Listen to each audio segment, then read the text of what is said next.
नमस्कार, खबर मंत्र देख रहे हैं आप। मैं हूं आपके साथ आदित्य।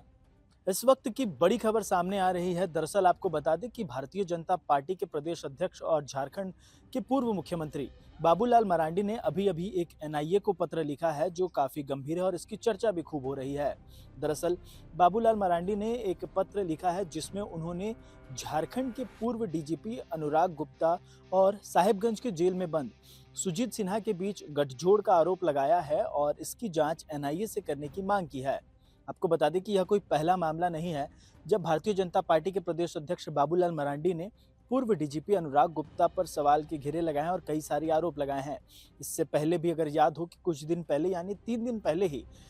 भारतीय जनता पार्टी के प्रदेश अध्यक्ष बाबूलाल मरांडी ने एक प्रेस कॉन्फ्रेंस रखा था और प्रेस कॉन्फ्रेंस में मुख्य रूप से उन्होंने डीजीपी अनुराग गुप्ता पर कई सारे गंभीर आरोप लगाए थे और उसी मामले को लेकर के आज उन्होंने एनआईए को एक पत्र लिखा है जिसमें उन्होंने कई सारे आरोप लगाए हैं। अगर मुख्य बिंदु पर चर्चा की जाए तो डीजीपी अनुराग गुप्ता पर बाबूलाल मरांडी ने साफ तौर पर बताया है कि डीजीपी अनुराग गुप्ता और गैंगस्टर सुजीत सिन्हा के बीच गठजोड़ था। लंबे समय से इन दोनों के बीच बातचीत भी हो रही थी और इसी कड़ी में जो सुजीत सिन्हा की पत्नी रिया सिन्हा थी उससे भी डीजीपी अनुराग गुप्ता के बीच काफ़ी बातचीत हुई है जो अब तक झारखंड पुलिस के कई अधिकारियों के पास है लेकिन खुलकर सामने नहीं आई है। इस मामले की जांच जो है एनआईए से कराने की मांग की है और इसके साथ ही पत्र में जो मुख्य बिंदु है उस पर अगर चर्चा की जाए तो आपको याद हो कि पिछले दिनों जब रांची पुलिस ने रिया सिन्हा को गिरफ्तार किया था तो उसमें कई सारे खुलासे भी हुए थे जिसमें सबसे चौंकाने वाला खुलासा यह था कि रिया सिन्हा ने साफ तौर पर बताया था कि गैंगस्टर सुजीत सिन्हा और विदेश में बैठा प्रिंस खान मुख्य रूप से गिरोह चला रहा था और उस गिरोह की तरफ से नए गैंग का संचालन कोयलांचल शांति सेना के रूप में किया गया था और इस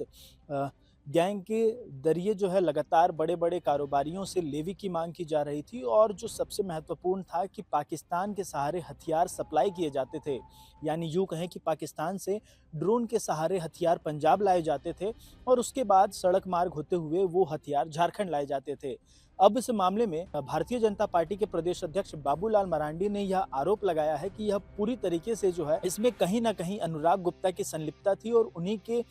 जो है संलिप्तता के कारण जो है यह हथियार झारखंड लाए जाते थे और इसी मामले की जांच जो है एनआईए से कराने की मांग की है। पिछले कई दिनों की अगर अखबार देखा जाए या फिर कई मीडिया चैनल को देखा जाए तो लगातार यह सुर्खियां बनी हुई है और जिस प्रकार भारतीय जनता पार्टी के प्रदेश अध्यक्ष बाबूलाल मरांडी लगातार अनुराग गुप्ता को अपने सवालों के घेरे में ले रहे हैं, लगातार निशाने पर ले रहे हैं, इससे कहीं ना कहीं यह मामला अब बड़ा होता हुआ नजर आ रहा है और इसी कड़ी में इसी का नतीजा है कि भाजपा ने अब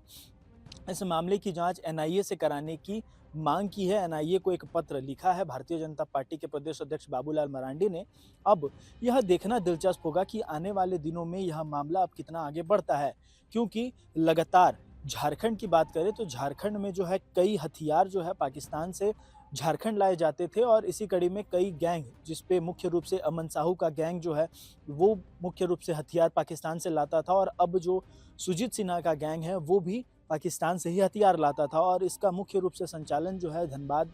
की गैंगस्टर प्रिंस खान जो कि विदेश में बैठा हुआ है मुख्य रूप से वो इस पूरे मामले से जुड़ा हुआ था। तो ऐसे में अब एनआईए जब मामले की अगर जांच करती है तो इस मामले में अब आने वाले दिनों में क्या कुछ नए खुलासे होते हैं यह देखना दिलचस्प होगा। फिलहाल बने रहिए हमारे साथ, हम इससे जुड़ी पल पल की जानकारी आप तक पहुंचाते रहेंगे अपने सहयोगी अमृत टोपो के साथ। मैं आदित्य, रांची।